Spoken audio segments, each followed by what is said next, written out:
Good afternoon, everyone. I'm the Reverend Charisma Jean Marie, and I serve as the Director for Racial Justice Ministries at Scarritt Bennett Center in Nashville, Tennessee. And I want to thank you for joining us again for another live stream conversation.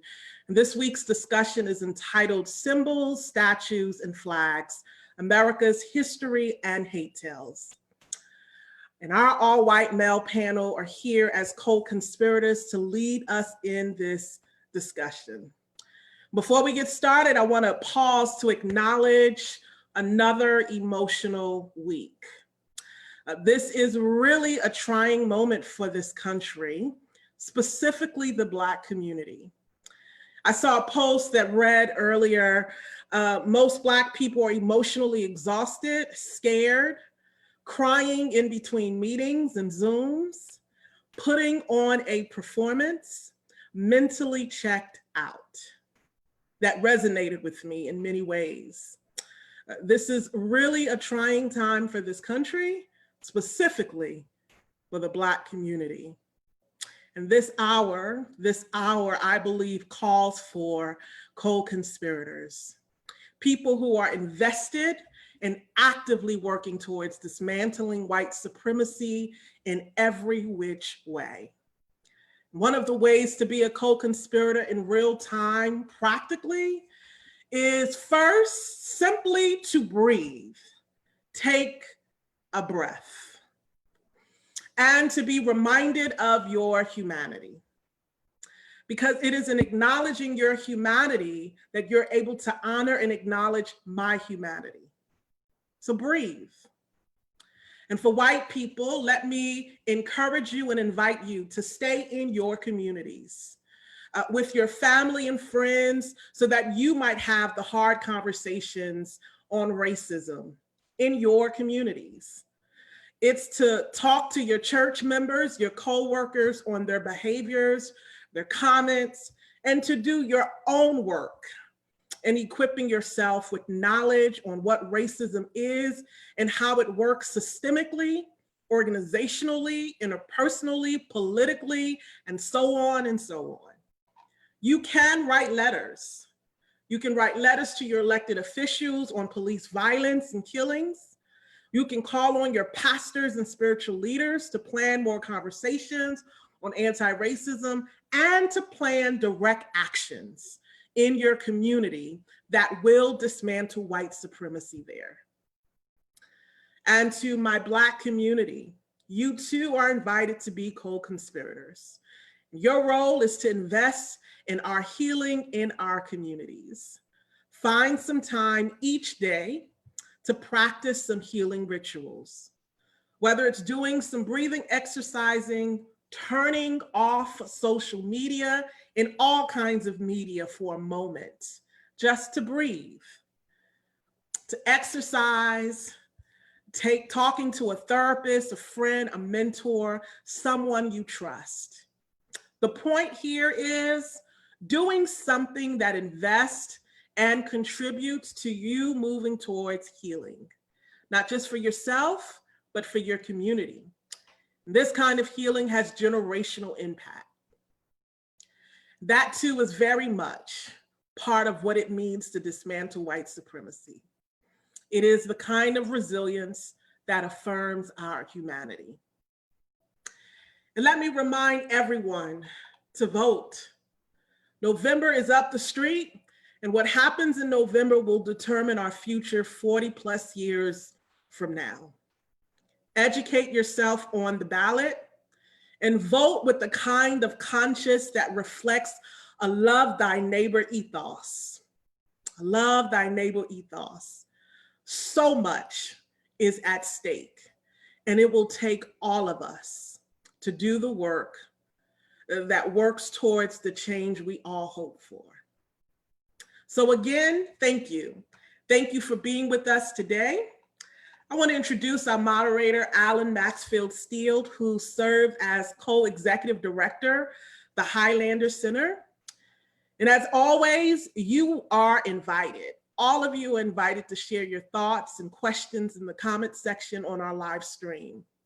While difference of opinion is always welcome and valued, Difference does not mean hate or disrespect. So any comments that reflect these sentiments will be deleted immediately. I want to say thank you again for joining us. And Alan, I turn it over to you. Thanks, Sharizna, and thanks to the Scarritt Bennett Center's Racial Justice Ministries program for creating the space for white male co-conspirators to get into conversation with each other and with the folks who are joining this group from Facebook Live right now and who might check it out a little bit later for this conversation about what it really means to talk about public memory, talk about public history, talk about the work of racial justice and the work of white people in fights for racial justice and struggles for racial justice.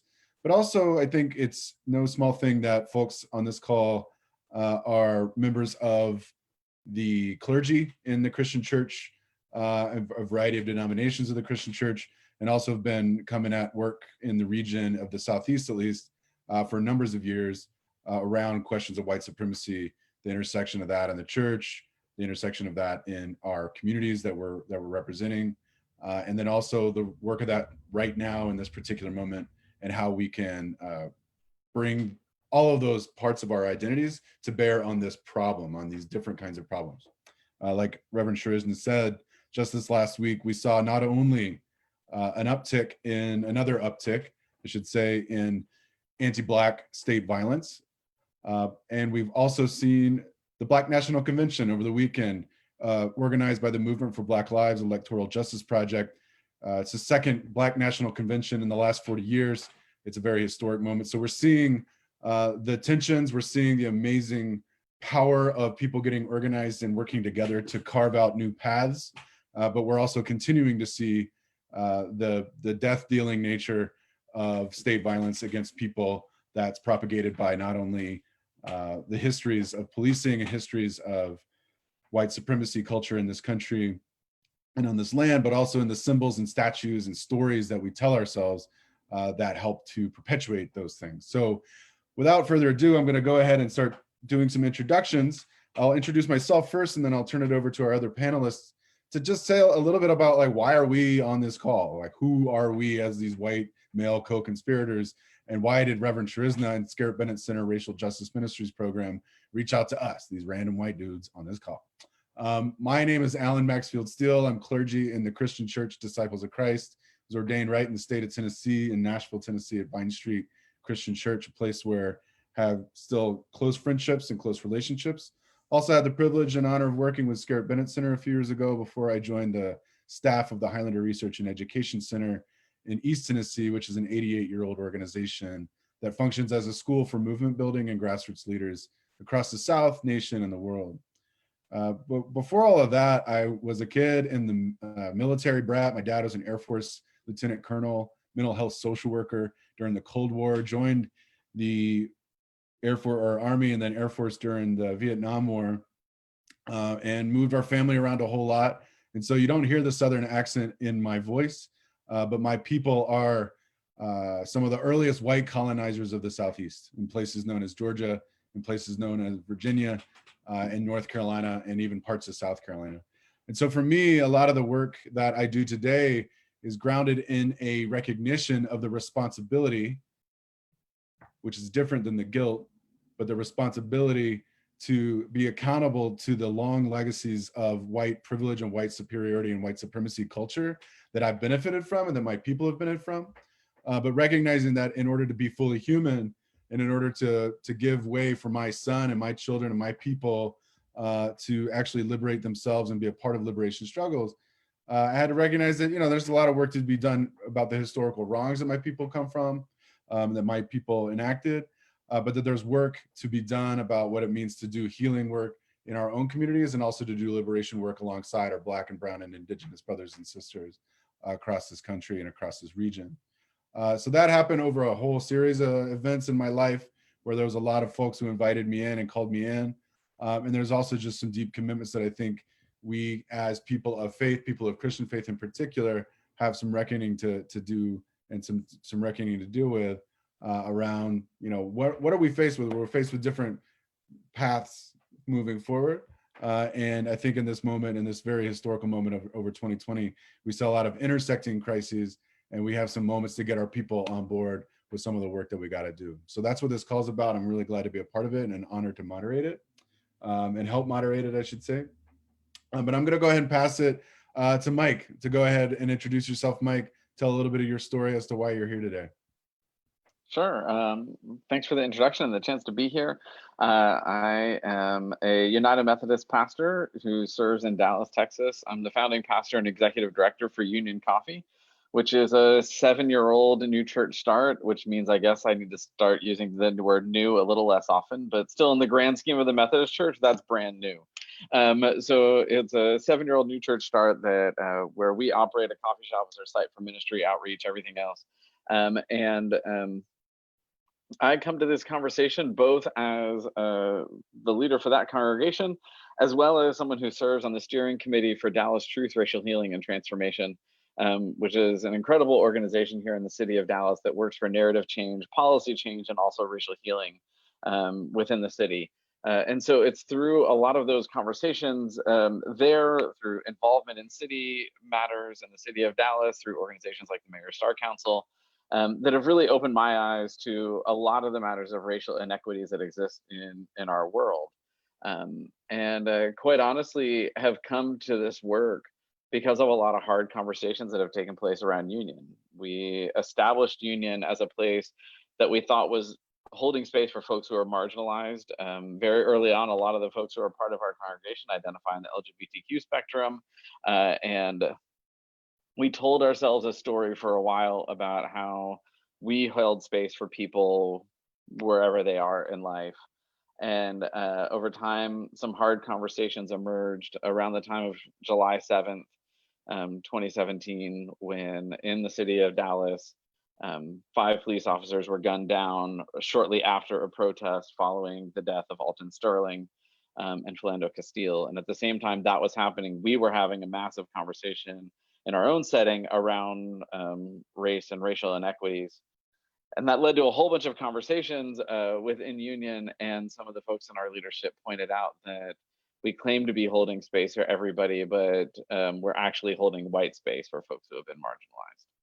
And that's led us on a multiple year journey of trying to figure out how do we come to terms with that? How do we expand beyond that? And that's been a big part of what's pushed me into this conversation, to figure out what we can do to be a part of healing and a better, more equitable reality for everyone within the church and within society. Thanks, Mike, and welcome. Bill, tell us a little bit about yourself. What's your story?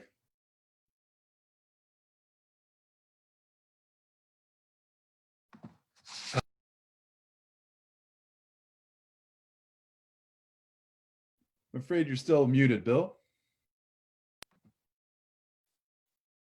My apologies. Greetings all. My name is Bill Friskus Warren. I'm a native of Chicago, but I've lived in Nashville since the 1980s when I came here to attend the Divinity School at Vanderbilt. And that's where I met my wife, Kate, and we, shortly after graduating, became members of New Covenant Christian Church, a congregation here in town, Disciples of Christ, that's been at the forefront of racial justice work for some years now. I've been working, engaged in social justice ministries for some 3 decades now, primarily in the areas of homelessness, affordable housing, and healthcare, all of which have profound racial and ethnic inequities in them. I've also been a part of an organization called Nashville Organized for Action and Hope, NOAH, that has also been a leader in some of these areas. To locate myself in today's conversation, I've got maybe more of just a personal reflection, but I couldn't help thinking to the when I first moved to Nashville in the 1980s and first encountered a profusion of Confederate monuments and memorabilia. My initial response was to think how foolish they were. I mean, who pays tribute to the losers in a contest?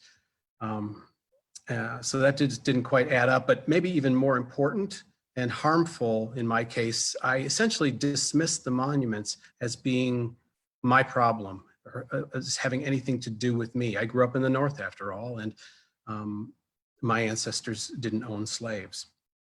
So I was comfortable in my white exceptionalism, and just didn't give a thought at all to how the monuments were engineered to terrify my my Black and indigenous siblings, and re-traumatize them again and again when they had to revisit the monstrous things that were perpetrated against them by traitorous slave owners. I can't tell you how often early on when I was in Nashville, I'd welcome family and friends into town, and they'd ask what is a good touristy thing to do, and I would say thus and such, and oh, you have to go see the Hermitage. Everybody does that.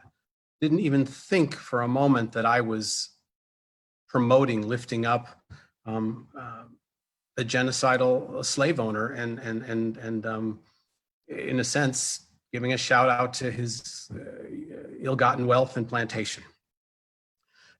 I raise all this just, and I'm ashamed to say it, but the work is ahead.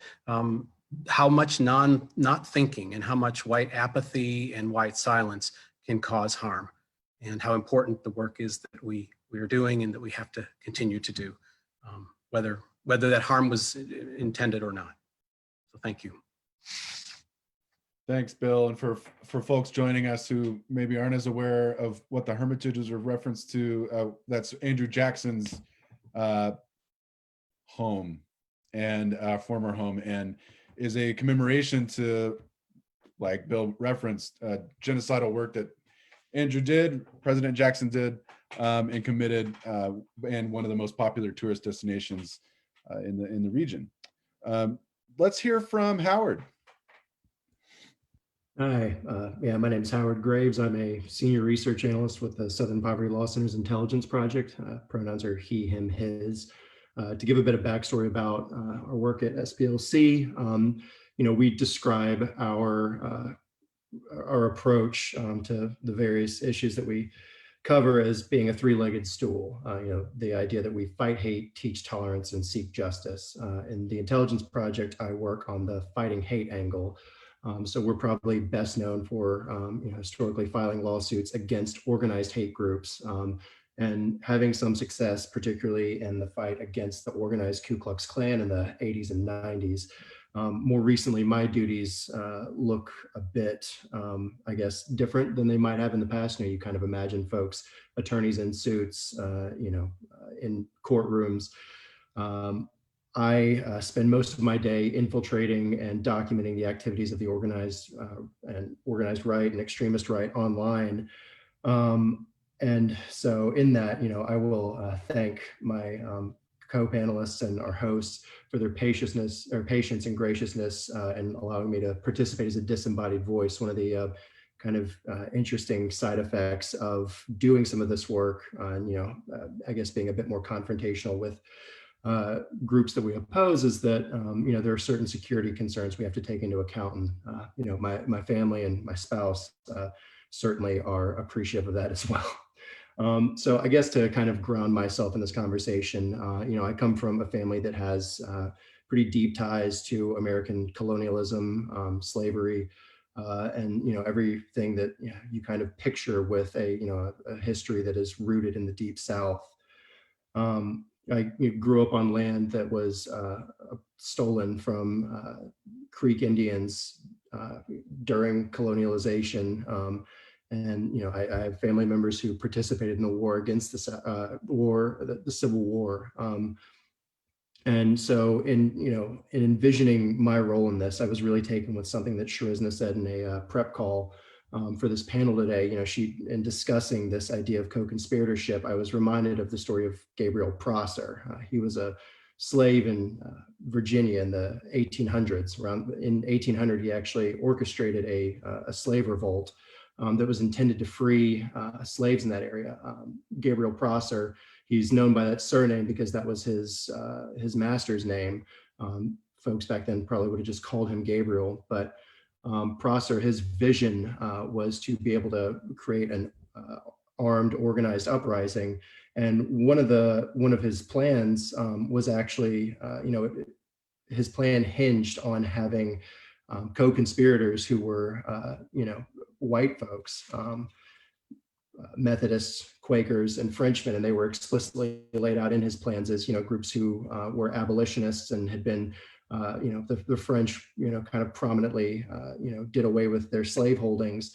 So there was a vision for the role that white people who saw the ills of slavery, and that, it didn't just demean and, completely destroy the humanity of slaves, but it also, it poisoned the lives of the whites that participated in it. So, in looking at that heritage and, questioning my role as a co-conspirator, that's very much the vein I hope to see my work in. Thanks for that, Howard. And again, appreciations for your participation in this panel as someone who's on the front lines in a way that does have real direct threats to your body and your family, et cetera. Know the feeling. And just for folks who didn't catch, SPLC stands for the Southern Poverty Law Center. So we're going to pivot to some of the opening questions and some of the opening framing and thinking that as a panel, along with Reverend Charisna and the Scarritt Bennett team, started thinking about the other day as we were preparing for this call, to get into the question a little bit about context. And we were hearing a little bit of it come up in everybody's conversation about, or introductions about, what is this larger context that we're talking about? What is this historical context that we're talking about when we talk about statues, symbols, and some of these stories that are what we are telling ourselves or what we're hearing being told, and that have very physical prominence, physical and spiritual even prominence in our communities, not just in the Southeast, but around the country. And not just in this country, but globally as well. But for the purposes of this call, let's talk about the places that we're most familiar with, right? So we can speak in real concrete detail and less abstraction. But I'm going to turn it to Howard to give us a little bit, to kick this conversation off to start with. And what we're really trying to engage with in this next little bit is, again, what is this larger context? What are the stories that we're talking about that are underneath these symbols? And how do these stories really directly impact our people? Or our communities, but our people. For us, those of us who are white or could be, codified as white, what's it doing to us? And what's it mean to talk about our own heritage and our own families? And then we could speak a little bit to and recognize the trauma that this is having on our Black and Indigenous and Brown sisters and brothers and friends. So what are we seeing happen in those communities and with folks that we're co-conspiring alongside? But I'll go ahead and pass it to Howard to kick us off here. What is this context that we're talking about? Could you speak to that a little bit? Yeah, absolutely. I'll start off with a bit of a provocative claim, and then I'll kind of cover some of the groundwork that I think will help frame this conversation. The South didn't lose in 1865 in Appomattox, and when I say that, I'm not contradicting the fact that the South was beaten militarily, but almost in the immediate aftermath, cynical actors set about to change what the South's loss during the Civil War meant. And we're really living in the aftermath of that victory. And to kind of provide some context here, my colleagues in Teaching Tolerance, which is a part of the Southern Poverty Law Center that works in providing resources to school teachers, in order to kind of make sense of some of the history of institutionalized white supremacy in the South. Colleagues in Teaching Tolerance conducted a nationwide poll of high school seniors. And a really startling statistic came out of some of their polling around the Civil War. 8% of high school seniors polled during that survey a couple years ago could correctly identify slavery as the central cause of the Civil War. That's stunning. When you think about the fact that the Vice President Stevens of the Confederate States of America gave a speech in which he laid out that the fundamental issue at the core of the institution of the Confederate States of America was establishing a white supremacist state explicitly. Out of 11 states that wound up seceding, the vast majority explicitly mentioned white supremacy or slavery as a justification for their states seceding. Looking at the historical record and primary text sources, there is no question about this, but then one has to ask, how have we done so poorly in conveying that to our youth? I grew up in the Deep South and went to a high school that had a textbook that, basically gave what's called the lost cause narrative. This idea that the South was seceding over states' rights, or, this idea of some kind of constitutional principle. That narrative has really taken hold, and there's a wealth of history that we could delve into. I'll keep my remarks a little bit higher level than that, but it's really important to note that in that battlefield, the South has won. When we're talking about these monuments and testaments to the Old South, a lot of folks would assume that, especially based on language that's on plaques around them, that these were erected in the immediate aftermath of the war. What we actually see, and I'll refer folks in the audience to a resource on our website. It's called "Whose Heritage? Public Symbols of the Confederacy."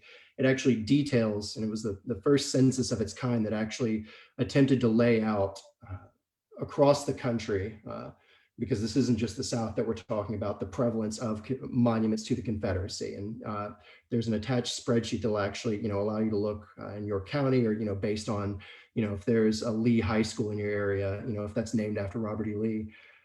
We found almost 1,900 different public institutions, military bases, statues in front of courthouses or in public squares that were dedicated to the Confederacy. And a lot of these were actually erected, around the time of the semi-centennial of the Civil War, around the early 1900s, really when you're starting to see the wave of Confederate veterans begin to die out.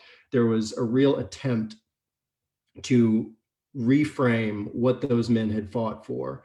As this was beginning, we really saw that it kind of coincided with the Black struggle for civil rights in the United States. I don't think that it's a coincidence that in 1909, 2 years before we saw the highest number of Confederate statues erected, the National Association for the Advancement of Colored People, the NAACP, was founded in 1909. From then, the kind of drive to put up these monuments declined a little bit, but what we see over time, and laying this out on a timeline, is that every time there's been a positive assertion of the humanity of Black and non-white people and their quest for civil rights, there is a reactionary backlash. And the sad truth of it is that this didn't stop in the 1960s. I think everyone present will recognize that. One of the most startling incidents that I think really kind of woke people up to that reality was in 2015. Dylan Roof, a young man who was radicalized by a website for the Council of Conservative Citizens, an explicitly white nationalist organization, posed with a handgun and a Confederate flag just prior to entering a historically Black church, opening fire and killing 9 parishioners. In some ways, that was a wake-up call for America, but it wasn't all good. We did see a huge public backlash against symbols to the Confederacy, and I think the conversation we're having today really kind of has its most recent roots in that moment, and that realization that we have not done a good job of handling this problem. As the Confederate flag was removed from the South Carolina courthouses, another Confederate flag was removed from the Capitol grounds of the state of Alabama. There was a backlash that also accompanied this awakening to the problems of Confederate memory. From June of 2015 to December of 2015, we saw over 360 pro-Confederate rallies spring up nationwide. And those didn't stop at the end of 2015, where after people went out and asserted that they were for quote unquote Confederate memory, that carried on to events that we're seeing today. These incidents nationwide where people are going out into the streets armed to defend statues to white supremacy. This is all of a piece, and I think the most prominent example folks will think of is the Unite the Right rally in Charlottesville, Virginia. It's not a coincidence that that rally was kind of organized under the aegis of protecting a statue to Robert E. Lee. Not everyone who participated in that event would have fallen into the ideological subcategory of a neo-Confederate. You had a broad swath of far-right ideologies represented. But the glue that brought them all together was a recognition that Confederate statues are an implicit monument to white supremacy. And they went out that day to defend that. And Heather Heyer wound up dying on August the 12th, 2017, as a result of a reactionary right that saw itself as defending its heritage. To kind of close out my remarks and to, I think, frame particularly with an eye towards what Shrezna was talking about, how difficult this past week was. What we're seeing on the ground is a rise of fascism. And I use that term not in the sense that I think some folks might have of, being kind of a trade-in for, neo-Nazism. A useful definition from political scientist Roger Griffin defines fascism as palingenetic ultranationalism. Palingenesis is this idea of a national rebirth. The radical right is tying itself to what is called the core myth of fascism, this idea that there is a coming revolution steeped around a national rebirth. And the national rebirth has a lot to do with the character that these people apply to symbols of the Confederacy. There is, within the kind of far right imagination, there is not a static definition of what the Confederacy was and what it stood for. These should be understood as talismans that these people can, imbue with whatever meaning fits their vision that will make it most convenient for a campaign to take back what has been built since the 1960s and, in the struggle for civil rights before that.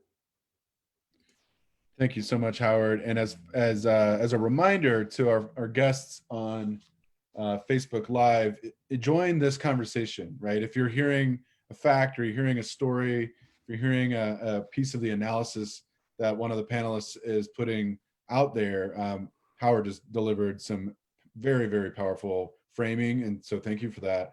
But if you're hearing it, join the chat, join the Facebook Live chat, put it in the comments. Please do participate in this way. There will be time to address those questions either in the middle of this conversation or toward the end where we take some questions from those who've joined us today. But thank you, Howard. I'm going to pass it to Bill. Bill, you may not have a direct response to Howard, but I know that in your time and your work in social justice ministries that you have and work in Nashville and elsewhere, you could also help to paint some of the picture of what's going on and the context of what's going on. So please do to add some more layers to this, please. Sure.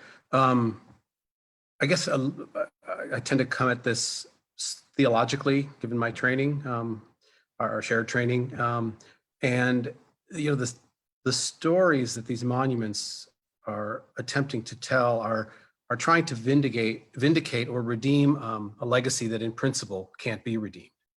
Only that which is honorable and upright can be vindicated, and that's just not the case with white supremacy and enslavement. I guess I think more reprehensibly too, these stories are engineered to be weapons used to terrorize Black and Indigenous people by re-traumatizing them and suggesting that the atrocities of slavery, Jim Crow, could happen again, which of course they can and do, as we've seen in everything from, say, the schools to prison pipeline to the racist policing practices observed in Kenosha and elsewhere.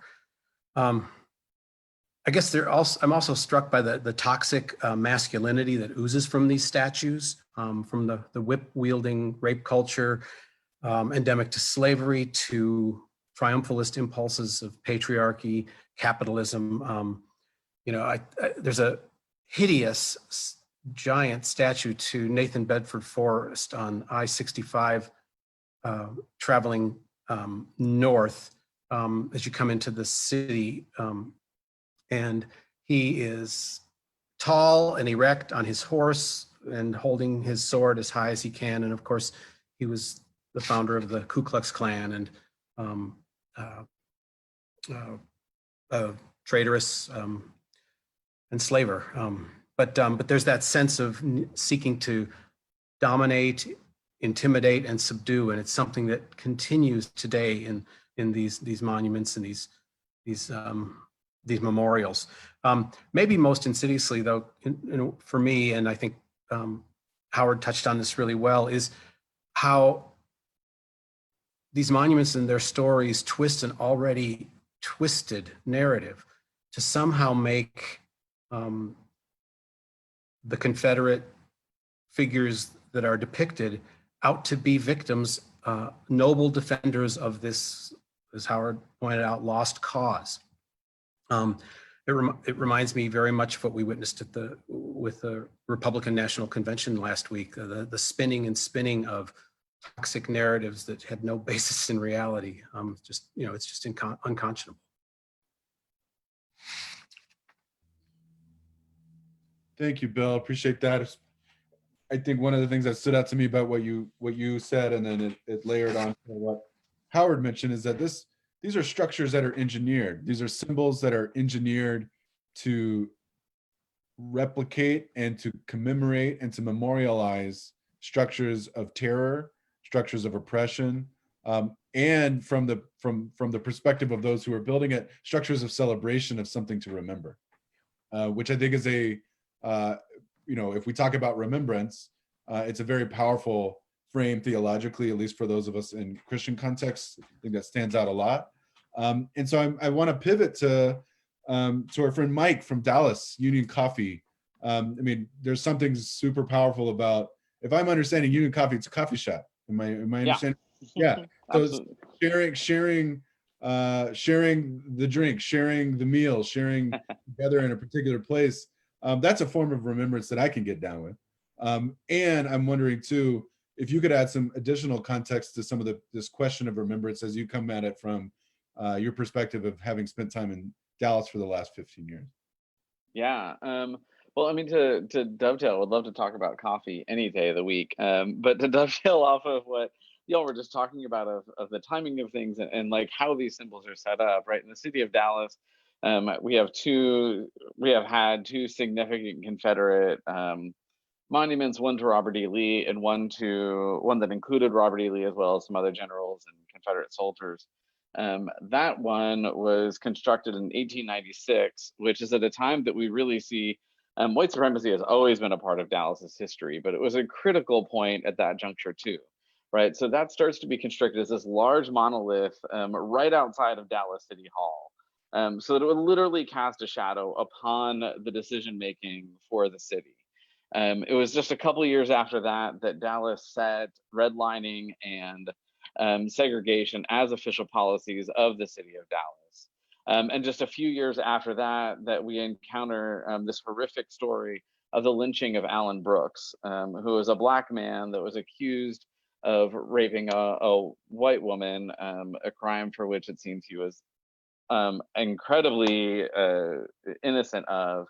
And yet was brought to trial in an old red courthouse, was convicted in a matter of hours, dragged out the window across the downtown Dallas to the intersection of Main and Ackerd, where he was hanged in front of 4,000 gathered white people. There's a famous postcard that was taken of this event. And featured prominently in the postcard are these two white boys with these kind of like smile on their face. And this postcard was made popularized, and then Alan Brooks's Black hanging body in the background, right? Like we see at the point that this monument was built, then this string of events within the city of Dallas as a matter of public policy, as a matter of injustice and beyond, codifying white supremacy. And so we cannot divorce the construction of these monuments and symbols from the history that surrounds them.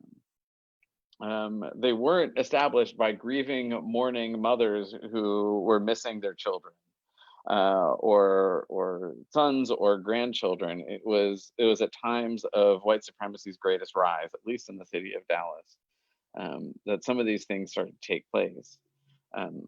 And so we need to take into account that history and figure out what to do with it. And the thing is that, like, as powerful as a cup of coffee is, and I believe a cup of coffee is ridiculously powerful on so many levels, right?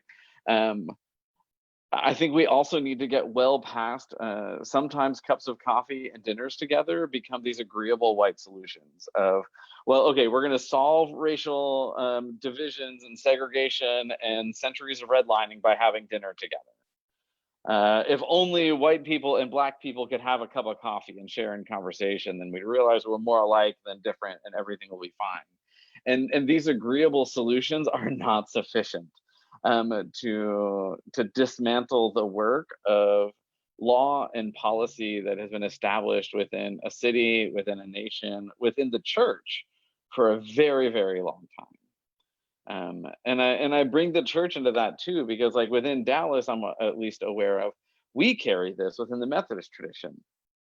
12 of the first 40 slaves of African descent that were brought to the Dallas area were brought by a Methodist pastor, Reverend James Anderson Smith.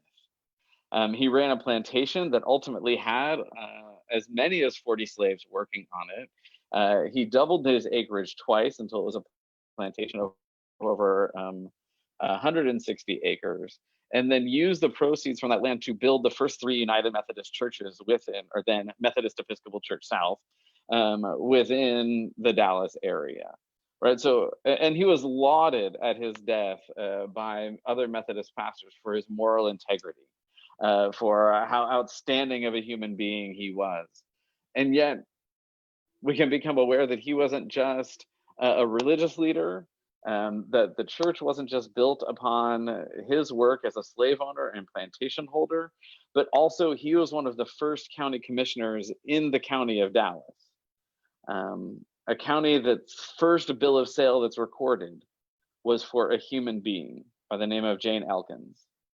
And for her unnamed son, a woman who was lynched a matter of years later. Right? It was a Methodist pastor who set the policies of the Dallas County that would do things like that. We have to come to terms with these symbols, not just because they're symbols, but because with the symbols come the history of oppression with it, that we have a responsibility to dismantle.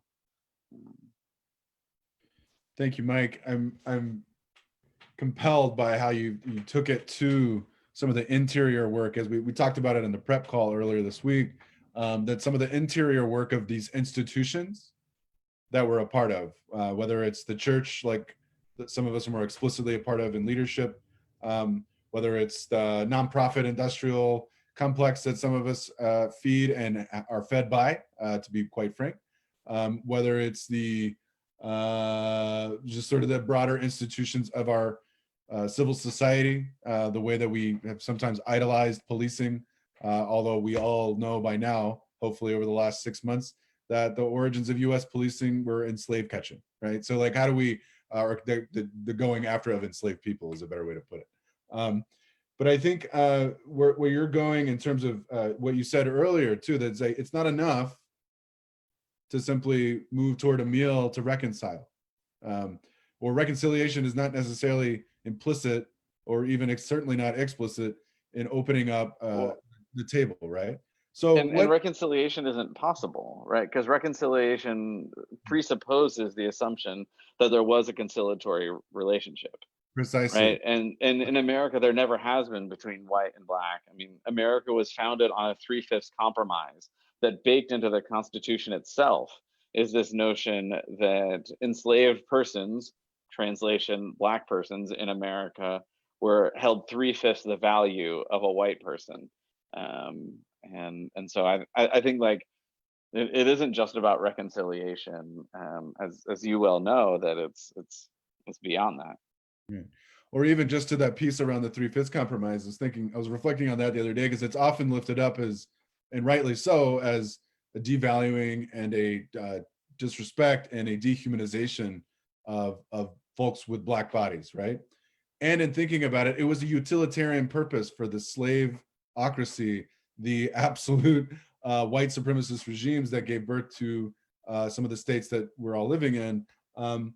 And that even further devalues or dehumanizes people, because it wasn't even a question of that they were human beings. It was also a question that they could benefit by their very existence as non-human beings, toward the point of pushing a white supremacist logic across the rest of the country. So I think that there's a lot of power in thinking about the historical context and the legacy, and there's no panel that is long enough that will enable us to paint the context of these things. And I think There's a lot that has come up from this initial round of conversations. But Mike, I do want to start with you in thinking about this next section of our conversation today, this next phase of our conversation today, which really is like a reflection on what could justice look like if reconciliation was built out of the design. It wasn't even built into the design of the way that we relate to one another on this continent, whether it was the genocidal moves around indigenous communities and that were inflicted upon indigenous communities, or the genocidal approach to enslaving Black people or folks from African continent. We weren't designed to be reconciled, as I'm hearing you reflect on that. This country, at least, the rules and policies. But justice can happen, right? I believe, and I think those of us in this call believe, that there is something that can be done. Ann Braden, who, for folks who aren't familiar, I'm reminded from some reflection on this, was an anti-racist white woman who was born in Alabama and gained a lot of her fame and her notoriety from her work in Louisville, Kentucky. She's no longer living with us, but a lot of the organizing work that she did in solidarity with Black folks across the region and across the US and world is still alive and well in Louisville, Kentucky today, and the uprising that is still very live there in response to Breonna Taylor's murder. But she once said, in every age, no matter how cruel the oppression carried on by those in power, there have been those who struggled for a different world. I believe this is the genius of humankind, the thing that makes us half divine, the fact that some human beings can envision a world that has never existed. So this next phase of our conversation is to think about, like, what is that world that's never existed that we're trying to organize around, or that we're trying to advocate for, that we're trying to speak into? What's at stake for white folks, white men at that? How do we come to a better understanding of our paths, of our stories, of our pasts? What direct actions can we take? And I think, Mike, it's appropriate to start with you, because some of the work that you're doing and that you've been speaking to a little bit, could you just illustrate a little bit more about what's up, and then also what you see as the future possibilities? I'll probably show some ridiculously Methodist stripes, or at least holiness movement stripes in this, and that I feel like it's all good and well to value something, but until it's put into practice, it doesn't really matter. Right. And so we have lots of folks, there are plenty of anti-racist folks in churches and in communities across the United States who believe that racism is bad. But if you have a value and don't put it into practice, it doesn't really matter, right? And this was actually the sensibilities that birthed the Methodist movement, that birthed the holiness movement. Is, you had Charles Wesley and his Oxford cohorts who looked at the church and said, they say they value these things, but we don't see it putting into practice at all. Right. And so I can only imagine what it is to be Black in America, to be an Asian American Pacific Islander in America, to be Latino in America, and hear the church or other white folks talk about anti-racism, but then not actually see them putting into practice or doing the work to make it happen. Right. Martin Luther King talked about this in his letter from a Birmingham jail, where he pins his greatest concern and place of hurt is on the white moderate, right, who agrees with the values and the ends of the civil rights movement, but fails to act or is more concerned with kind of keeping the peace and a longer term solution than they are with the immediate call for justice. And so I think what's incumbent upon all of us is, especially those of us who sit with a lot of privilege, is to consider, how are we actually going to act on it? How are we going to take our anti-racist theology or ideas and put them into very real practice? I've been spending some time with, just finished up a 6-week cohort with white church leaders in the city of Dallas. It was organized by a good friend of mine of another congregation, Rachel Triska, who's one of the pastors of a church called Life in Deep Ellum here in the city of Dallas. And she and I and a man named John Mark put together this 6-week cohort for white clergy who wanted to actually start getting involved. And it's interesting, as you start the conversation about getting involved and start pushing for practices, the way that people do start to actually move about this is when we work in community, when we start holding each other accountable to this work, because it's white folks who created white supremacy. As a good friend and inspirational leader to me, Michael Waters says, it's white folks who need to help dismantle it. You know, when we hold each other accountable and choose to work towards it, then that's when we actually start working. But until we make that choice, we find ourselves limited. I'll just offer that there's this baptismal vow in the United Methodist liturgy that asks this question, and it's in other liturgies too, of do you accept the freedom and power God gives you to resist evil, injustice, and oppression in whatever form they present themselves? It takes the power of God to resist evil, injustice, and oppression. It takes the power of God to imagine this future that we've never previously known. But far too often we've exercised the freedom to not use that power, to retreat into our own privilege, into our own safety. And I think it's incumbent on us to find ways to act, knowing we will screw up along the way and get corrected, and it's going to be awkward as hell. Because that's the thing, like, you know, we have these moments where we step out and we say something, and then we say something wrong and someone corrects us, and we go like, well, why don't you see that my intentions were good? And like, we get all fragile and defensive. But you got to screw up along the way too. We have to learn and be corrected, and stumble our way together, because we haven't seen the future we're searching for. Thanks for that, Mike. And I know that we'll have, again, just to remind those of us who are, those are the folks who are joining via Facebook, that engage in the chat. I'm not seeing the chat right now, but we would definitely want to make sure that you're asking questions. And, you know, something that Mike just said, or that something comes up in the next little bit, comes up that sparks something in you about how to take action, we'll look forward to engaging it. So for the time being, though, Bill, tell us what you're thinking of in terms of, or what you're seeing. You know, what is this future society that where these symbols and statues and stories that have been telling ourselves and telling people the stories of white supremacy and white supremacy culture and white dominance? What's the future without that, or how do we get there? You know, tell us what you're thinking. Yeah. In her new book, Caste, Isabel Wilkerson, she draws some powerful analogies among the caste system in India, the de facto caste system of white supremacy and racism in the United States, and the genocidal agendas of the Third Reich in Nazi Germany.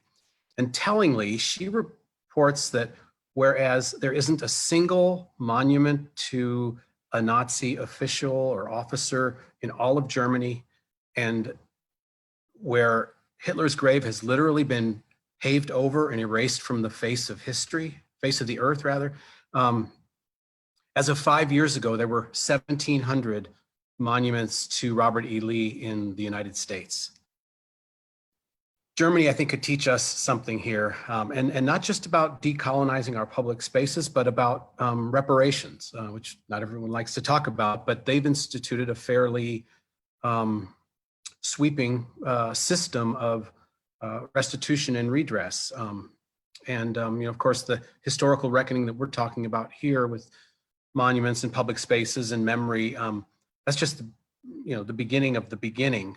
Those of us who've benefited from white supremacy, we need to pay, and not just in a one-time kind of way, but on an ongoing basis. There's a lot of pushback when we talk about the United States, the federal government being able to handle something as ambitious as reparations.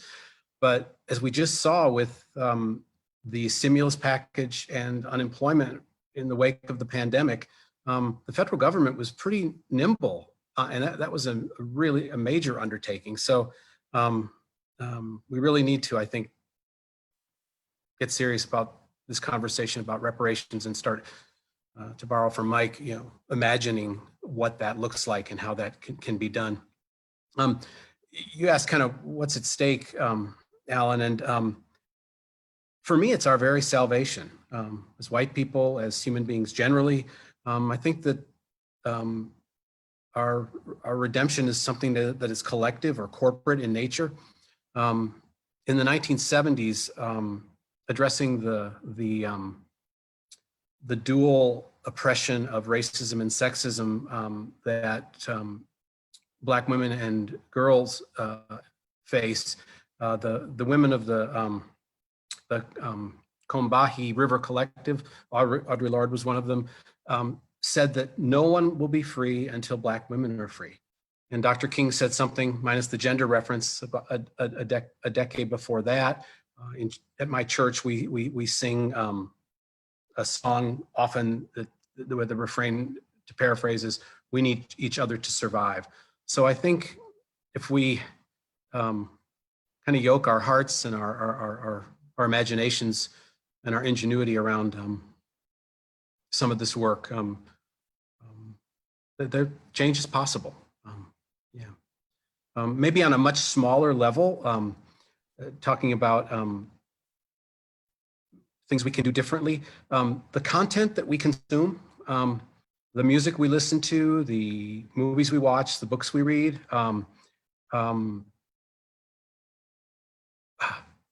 we need to examine that, because what goes in is what's going to come out. And we're not going to see the kind of changes that Mike articulated so beautifully if we keep pouring white content in our hearts and minds.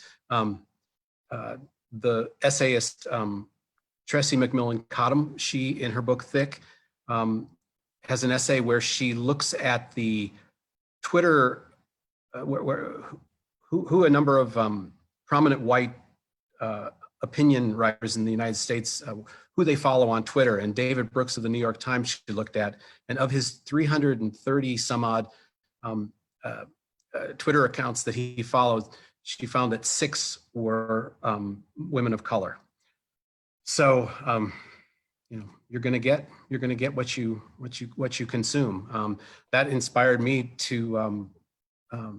I read the essay late last year, and to stop in 2020 to only read things written by Black women or other women of color, just to detoxify and to have an opportunity to not have the white gaze shaping my world as much as it historically has.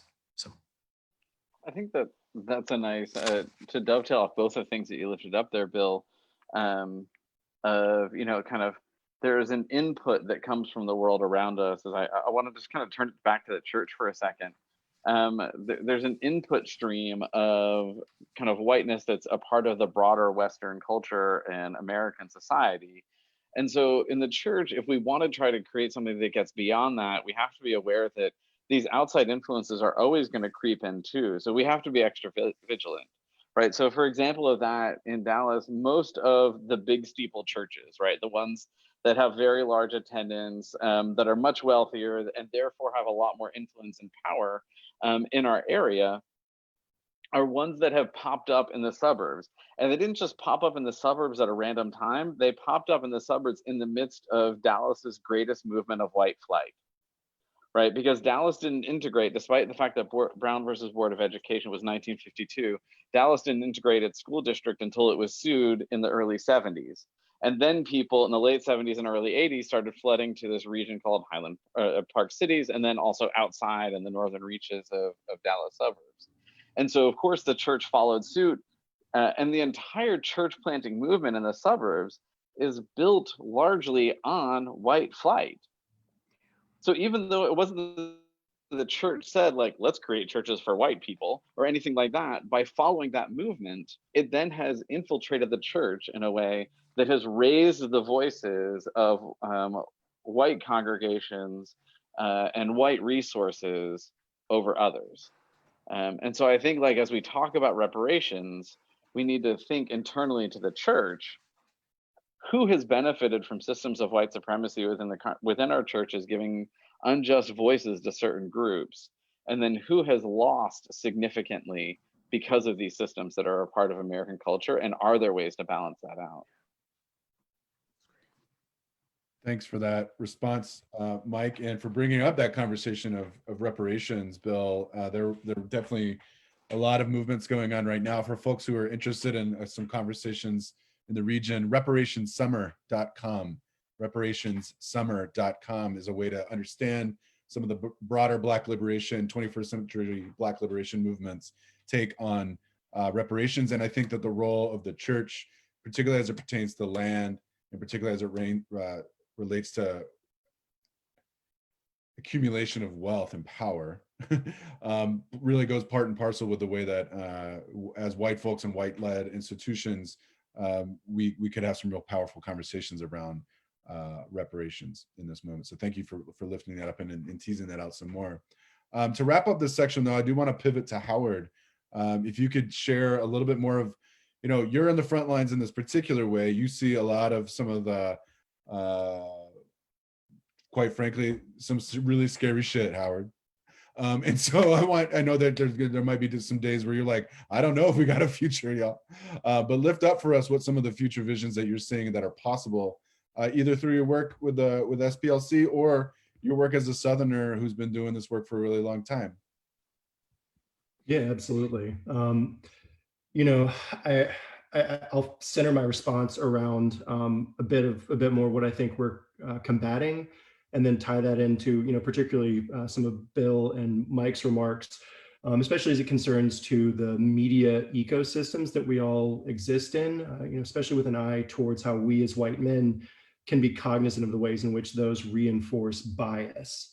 And to define a term, when I'm talking about far-right radicalization, I think a lot of people have kind of this vision of what we saw at Charlottesville, young white men with an undercut wearing a polo chanting racist white nationalist slogans. That's certainly, I think the far end of that kind of sliding scale. But what we're seeing in the current moment is that a lot of these narratives that have really kind of dwelt, within isolation, particularly in forums like Stormfront, notorious neo-Nazi web forum, have really kind of broken the bounds. And a lot of that has to do with, the role that social media and, these kind of mediated narratives that we all are imbued with permeate our lived experiences. The most kind of prominent one that's really emerging is this notion of white genocide. And this fits directly within our conversation about Confederate monuments, because if you pay attention for long enough, you'll start to notice, the narrative of white genocide really becoming a prominent strain within discussions about Confederate memory and the movement of Confederate monuments. More often than not, if you, go into any pro-Confederate space, it's not long before you encounter somebody who says something to the effect of, removing these statues is clearing the way for removing the people that it represents. And I think it's noteworthy that you don't just see that on far-right, racist web forums anymore. You can get that from Fox News. You can get it from Tucker Carlson.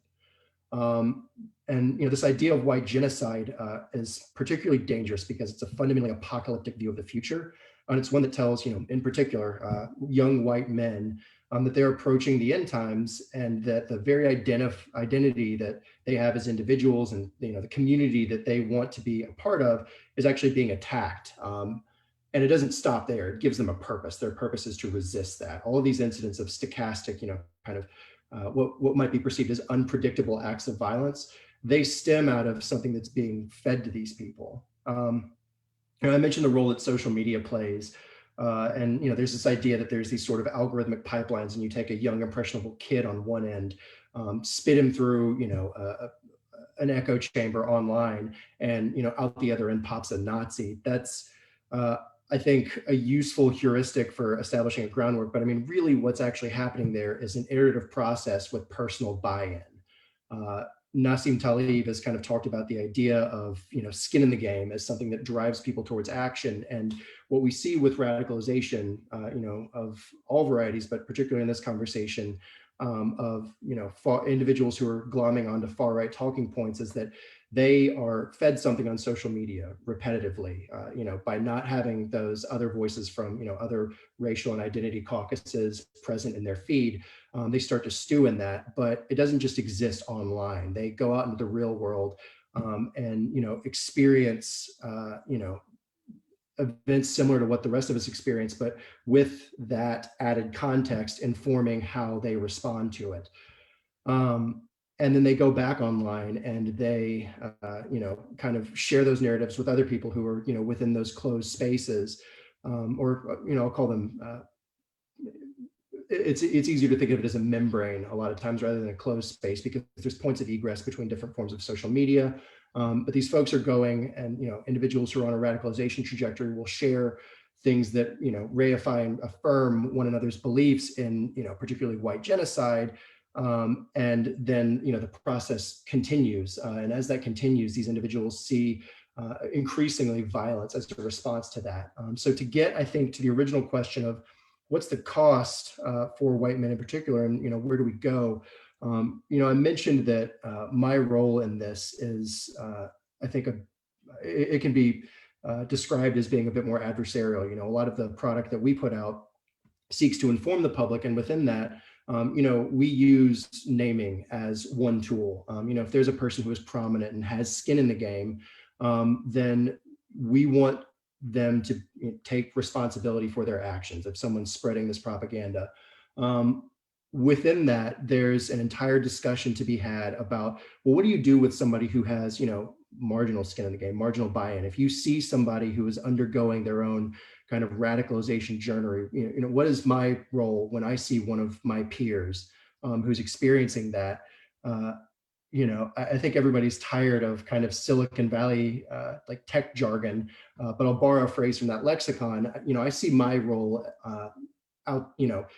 outside of a professional context, and even within that, as being a disruptive force. Within de-radicalization or counter-radicalization, folks will talk about an off-ramp, and it's often overlooked that for somebody on that trajectory, an individual who looks like our panel here today, white, male, cis hetero presenting, there's a perceived closeness on the part of an individual who's being radicalized toward us and toward our visible and perceived identities, where something coming from us might impact them in a way that it might not from another community. And that's not to discount efforts from other marginalized communities, but to point to and lift up the role that we have in looking out for people who are showing those warning signs. And again, the stakes for this are pretty high. There's a conversation about what's to be done on the national level, and I think what we're talking about here at the personal level. Nationally, the United States, in looking at what's been called CVE, combating violent extremism, a lot of that work has been funded and focused around the idea of combating violent extremism within Muslim communities based on the fear of Islamist terrorism. What we've seen is that has an incredibly high amount of surveillance and really awful techniques used by law enforcement, often to entrap people. And there's a conversation about moving away from CVE as a model for doing this work and moving more towards de-radicalization, a more humane and sympathetic approach. And it's incredibly relevant because right now there's a big push that's happening, in Washington to take a lot of the techniques in CVE that were employed abroad and to use them here on US populations, and specifically within the idea of combating white nationalism at home. I think that there's a lot of concerns first that will be used to surveil other populations than what we're talking about. This isn't just going to be used to combat white nationalism. It's going to be used again to surveil and oppress marginalized communities as it has previously. And even within the idea that it would be used against, individuals who are, on the white nationalist spectrum, I think we have to ask a lot of questions about, is this even effective? And I think something we can all take from this is our role as individuals and, within this identity cohort to actually be a humane force that helps somebody kind of remove themselves from that radicalization trajectory. Looking at this in film, I actually last night watched a movie, Knives Out. It's, sort of a murder mystery, but one character is, kind of repeatedly yelled at from his family for being, a quote, alt-right troll. Now, it's not a morality play, so you wouldn't expect for them to kind of, take a mentoring approach to that individual. But I think that that dynamic, which is kind of played up for comedic effect, really does get to some of what's happening here, where, we're all in existing in, kind of a contemporary media marketplace, being fed narratives that are designed to support institutional white supremacy. And we should recognize that within ourselves and within others, and to counter it. I'm going to pause you right there. There's a question of clarification about what is CBE, and then once you clarify that, we do want to pivot to the open Q&A from the groups. But thank you so much. That's some knowledge that folks need to know and have. But could you clarify what CBE is one more time? CVE stands for countering violent extremism. That's kind of the framework that the United States government, in particular the national security apparatus, has used to conduct the global war on terror to horrendous effect. Got it. Thank you. And just a quick editorial on that. If it's arguably white nationalists who are in office running those investigations, then it will be Black and brown and indigenous activists who will be surveilled. So I will pivot to Sharizna, Reverend Sharizna, who with Scarritt Bennett Center is our host to take us through some questions that might be coming through from Facebook Live. Yeah, thank you so much, all of you. What great information. As we talk about story time, as I was listening to you all, Alan, I was thinking about my time at West Virginia. I served as pastor and dean of chapel at the founding church and school of Alexander Campbell, who was the founder of our denomination, Christian Church Disciples of Christ. And it was a historical appointment. I was the first and only Black person to serve in that space, Bill. And during my installation, there was a prophetic moment during the service where our historian, Rick Lowry, stood up to speak. And he reminded me, but not just me, but the church and community, that he wasn't sure if Alexander Campbell, the founder, would have agreed, celebrated, affirmed this particular appointment of this Black woman in West Virginia serving as the pastor and dean of chapel. Yet Alexander Campbell is a celebrated historical figure, not just in the church that I serve, but the denomination as a whole. And it reminds me of the tension that's consistently in these conversations, Michael, around history and trauma, right? So when I hear white people say, well, that's not hate, that's not a hate symbol, that's our history, that's history. And you hear Black people say, that's trauma. I remember when I first moved to Nashville, I shared this with you all, and I was surrounded by the Confederate flag, the way it flew in everybody's household, on the front porches. I was traumatized. I was like, what did I do? This Jersey girl moving to the South, what was I thinking? Right. So the question for anyone who want to take on this, how do we hold this tension? Right? The way these symbols have different meaning for different people depending on your social location, right? Alexander Campbell celebrated, and they would have Alexander Day. My Black self wasn't going to this celebration, right? Because I wasn't sure, right? I mean, for me, even when I think about the womanist suffrage we have been celebrating and these she-roles, right? But many of these white women who were pushing for voting for women were racist. Racist. I cannot celebrate these women, right? Not in a way that white women celebrate these women. And so how do we hold these tensions?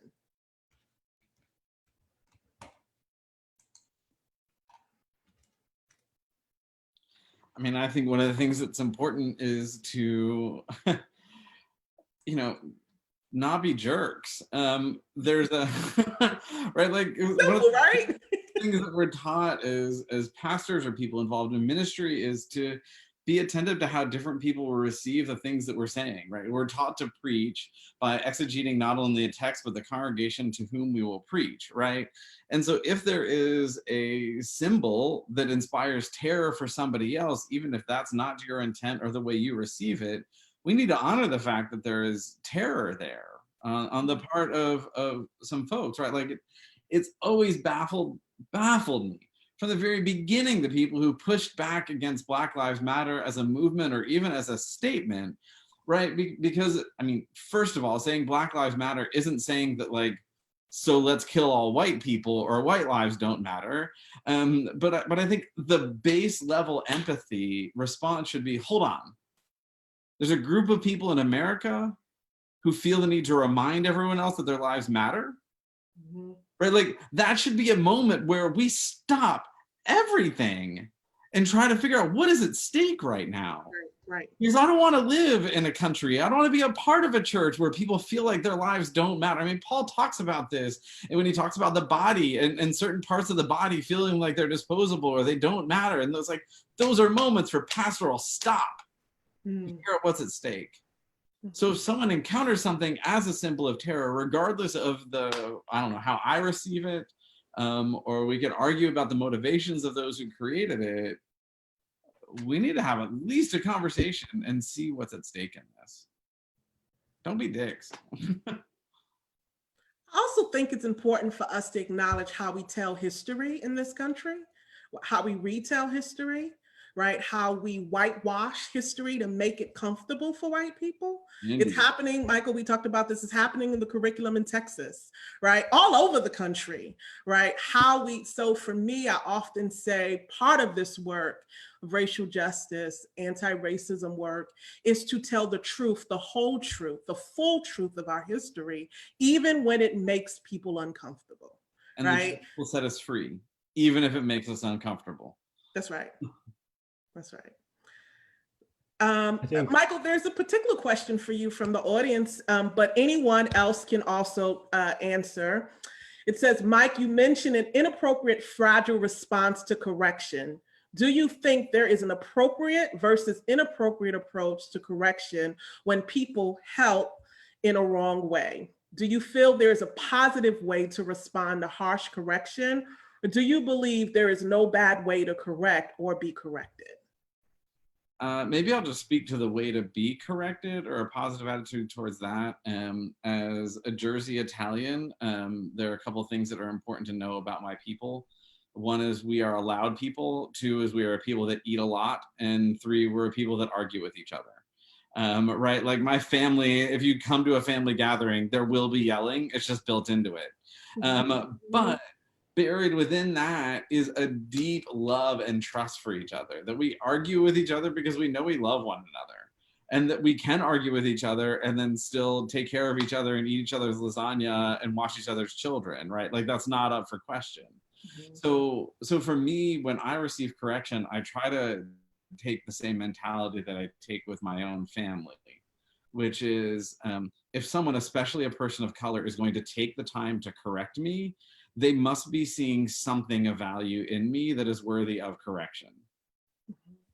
Because they could very easily just write me off. There are plenty of white people to write off in the world right now. And if someone is taking the time to correct them, I need to honor that that is a gift that's being offered to me, even if it's an uncomfortable one, even if it's a painful one. So I don't know about the best way to correct others, and I certainly don't want to dictate the way that BIPOC individuals correct white folks, but I think as one who receives correction, that's the way I try to take it, is that it's an act of love and hope. I also think it's important to name the risk it takes when Black people do correct, especially when white people are in authority, right? So sometimes it's not a matter of I love you or see something good in you. Sometimes I don't have a choice. I need to correct you, and the risk it takes, right, to correct. That makes sense. Yeah. Anyone else want to stab at that question? Okay, we do have another question from the audience. Share some different ways that you personally have found effective in white spaces to move the needle forward when it comes to combating white nationalism. I'd be happy to give a first go. You know, I've been participating in a couple conversations where different institutions are interrogating a name that they have, been handed down through the generations, and its ties to white supremacy. Prominently, William H. Grady High School in Atlanta is having a conversation about Grady, and this is a man who came onto national prominence in the aftermath of the Civil War and argued pretty strongly for a change from a vision of the South as this antebellum slaveholding province to, what's been called the New South. And Mr. Grady's been lauded through that for history, as kind of one of the people who brought industry to the South and, helped to pull it out of poverty through that positive vision, particularly for the city of Atlanta, which has been a lot more progressive historically in, envisioning a space for Black Americans, particularly in business. What that fails to recognize is that Grady was himself an avowed white supremacist, and in his early vision for the New South, and through his death, he viewed white and Black cultures as being a separate thing, and that the two should not mix. And when I've had these conversations, particularly with white peers, there's a tendency to kind of recoil from the suggestion that there is anything within the person of a figure like William H. Grady that should be called into question based on positive contributions that they made. And what I think that initial reaction fails to recognize is that someone is sharing with you their own pain. And Mike really, I think, got to the core of this, but rather than focusing on their own, kind of painful reaction, they're turning off, their heart, their mind, and refusing to hear that someone else is actually expressing their pain and their trauma. And, growing up in the South, it's very easy for me to see myself represented in, institutions through names and what have you. But in taking a gatekeeper mentality, I would be denying that to, a Black person of my same age, from being able to see themselves in a historic, prominent public institution, and taking that away from their future as well, and the future of my family, that we actually recognize, the South, the United States, the world, as being a place where we all exist and, hope to move forward together. Great. Thank you, Howard. Someone else. I think it's about speaking really plainly to what is. I mean, I think that some of it's story work, some of it's there's a way that white people and working with other white people can be more radical than thou in their approach, and that's not helpful, right? It's like there's definitely a time to shut things down when things are turning violent or things are turning ugly or whatever, and or people are just making a mess to do that. And there's a moment where we have to accompany our folks in their own transformation, because what we've inherited as white folks is the mythology and lies of white supremacy culture. Just like a lot of other people, we've had different things that are impacting and benefits from that.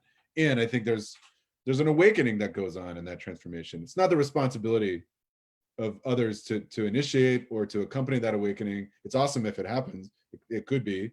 But I do think that as white folks talking and being real plain about stories. So for one story I typically tell is a high school party that went awry that then led to some white older folks coming to the party, chasing after some Black folks who were a part of a college nearby who were partying, and there was a racialized violence that took place at that place, and they followed to our party. And a friend opened the phone book and was saying, "I want to call the Klan." And I think that story, in the late 90s, to me, is emblematic and very shocking to some folks who are like, the Klan's gone, white supremacist organizing is gone. We don't see that, they're not really part of our lives. No, we went to high school with them. We were being actively recruited by them. We're being actively recruited by them in digital spaces now. And that's real. It's just real. I mean, I think it's more surfaced in this particular moment than it has been. But I think in moving and accompanying our folks who are kind of on the line about how serious of a situation this is, this kind of post-racialized society nonsense that people were starting to spout when Obama got elected in 2008. No, it's this is just real. So how do we accompany how do we accompany the truth telling that can start to happen and deeply embed itself in people's consciousness, I think is a real thing. So that's going to take time. It's going to take time, and it's going to take a lot of grace and patience, and it's going to take some clear direction, that it's not just about interpersonal stuff. It's like, no, this is structural, y'all. That's right. You got to go there. So yeah. Yeah.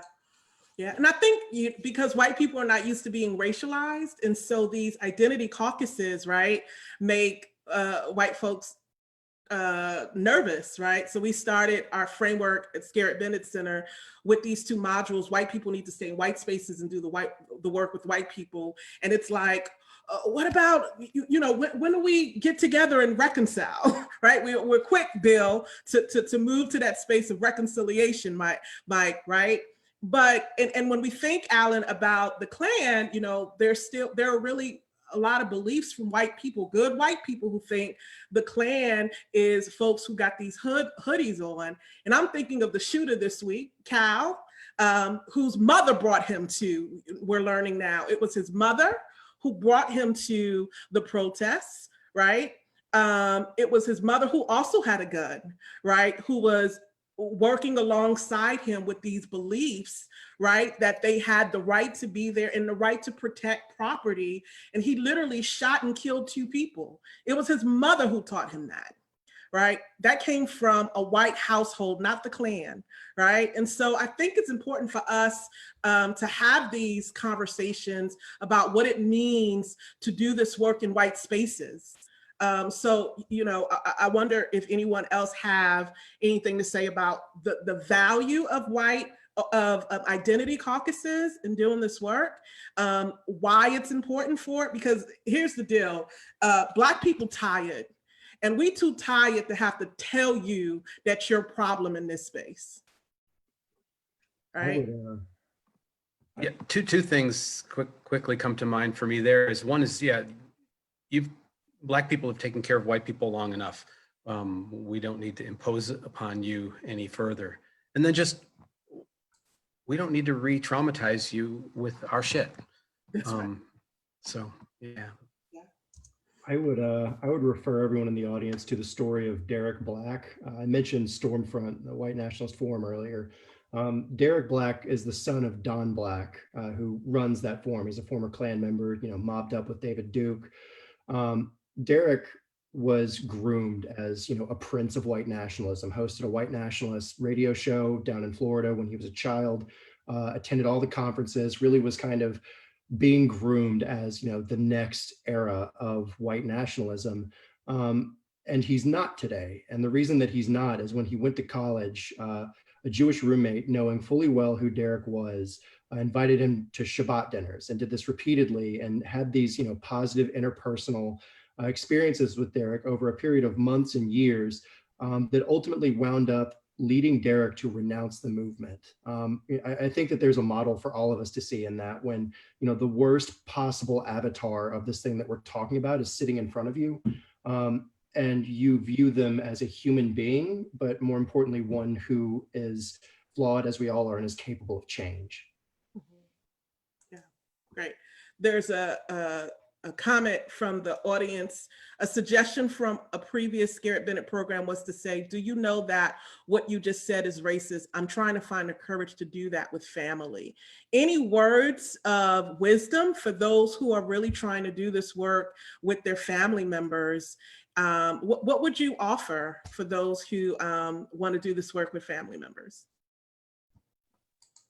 The first thing I'd say is that it's totally worth it. And working with white family members whose stories or power or stories who maybe say something or believe something or subscribe to something or live into something, then naming it and the transformation that takes place on the other side is powerful. And so I'd say that even though it's scary up front, that the long-term conversation that can be had, one, it can save lives, quite literally. In this moment, and then two, and it'll feel a hell of a lot worse if you ain't saying it up front, and then two, that the transformation that takes place is in and of itself life-giving and resurrecting in this real life time, right? So I think that as someone who's worked with family members or who's seen other folks in congregations that have supported working through this kind of conversation. It's powerful stuff, but it ain't easy. So like, don't have any illusion about that. And I know you don't. And along that, it ain't easy. I think it's also worth naming, like, it doesn't always work out well, right? There isn't always a beautiful ending at the end of the story where we confront our racist uncle or whatever the case might be. Just like in the church, when, say, a predominantly white congregation seeks to find ways, and this is true of our experiences at Union, seeks to find ways to be less of a white space, right? We've had lots of difficult conversations along the way, and some have gone really well and landed in a beautiful place, and some ended with a lot of tears and heartache. And it doesn't always work out right because we don't have a roadmap for this. But we count the cost, we know that it's real, and we choose that it's worth it because of what we said we value. Yeah. Thank you for saying that, Michael, because I think that's one of the fantasies that we have with this work is that, oh, I just want my uncle to change. And we just have to come to terms with there are racist people out there who really literally believe they're convicted by these views and they may never change. And the question becomes, how do you empower them, right, while you're in community with them, and how do you disempower them, right? I often say, particularly for me, family members, friends, community, as a cis heterosexual woman, you cannot say a joke about the LGBTQ community. You cannot insult them in my presence. You will be confronted quickly in a hurry. And 9 times out of 10, it might cost us our relationship. And that's from my humanity, right? That I never want to be in spaces where I am comfortable with dehumanizing another, right? And so until white people get to that place where it's like, from my humanity, I never want to be comfortable with being in community, being in spaces, being in relationship with others who dehumanize people. And that's hard work. And it's a risk. And that's what it means to be a co-conspirator. So, yeah, as we end in this space, let me say thank you to all of you. This was such a great conversation. And I want to allow for each of you to offer closing words as we leave this place. And Howard, I want to start with you, Howard. Absolutely. I think I'll kind of revisit something I mentioned earlier, which is, and that Shrozna touched on at the start of our conversation, which is that last week was a hard week, and I think that we've got a lot of hard weeks to come. What we're witnessing right now is the long result of not dealing with the legacy of America's past for decades, for the entirety of our history. Really, I mean, the kind of post-racial view of America has been shown to be a lie, and what we're dealing with now is the chicken's coming home to roost, if you will. There's going to be a lot more hard weeks ahead, but I think that a lot of what was said here, particularly, the idea about what individuals can actually do, to feel empowered, to be able to make a difference as we, go through this change as, a society, is important, and it's uplifting. So I would just like to extend my thanks again to the Scarritt Bennett Center and all of my co-panelists. Howard Graves, I want to say thank you for your time, your wisdom, that great history lesson. Thank you so much for this opportunity to be in conversation with you, to do this work. Thank you. Michael, won't you share with us your closing remarks? I don't know. I feel like it's worth saying at the end of a panel like this, listen to Black and Brown and AAPI voices, that not in a way that expects them to do the emotional labor for us, but in a way that searches out the resources that are already abundantly there. That if we, just the importance of a posture of listening and learning and following the lead of others is so important, wrapped up in this as co-conspirators. Doesn't mean that we take the lead. Just want to put a reminder to that. Thank you, Michael. Michael, would you share your a little bit more about your church and your coffee shop? And we would love also a link so we can put that, but just share a little bit about the work you're doing there in Dallas. Yeah, I mean, you can find out anything about Union at uniondallas.org or find us on social media using Union Dallas as the facebook.com/Union Dallas, Instagram, all those things. You can find out more information there, but we are a church that's predominantly made up of folks in their 20s, and we exist basically to cultivate the divine spark in our neighbors for the good of Dallas and the world that it inspires. So we just look for whatever is the best in the people around us, the organizations around us, the businesses around us, and just cultivate that as much as we possibly can. And as a result, a lot of leadership development happens around Union, a lot of partnerships develop because of Union. And, we are just thrilled to be a part of the Dallas ecosystem, which is a city that I think has a lot of hope. We don't typically, city leadership doesn't argue about whether or not we have problems in the city. When we fight about how to solve them. And I'd much rather fight with someone about that than struggle with folks on whether or not there's a problem in the first place. So I have a lot of hope for the city, and I'm excited to be a part of whatever God might have in store for us in the future and whatever role the church and Union can play in that.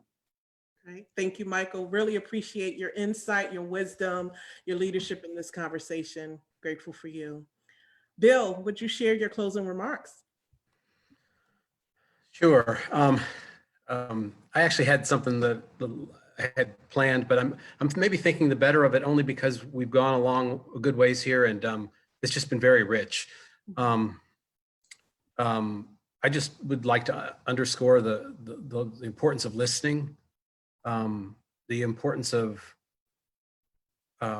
white men in particular needing to stay out of the center and to let other people lead who haven't led before, and to trust that leadership. Because we need it, and what the leadership my generation has provided has been disastrous, and so yeah. Thank you, Bill. Need a change. Thank you, Bill. Grateful for you, your time, your wisdom, the ways in which you carried this conversation. Grateful for you.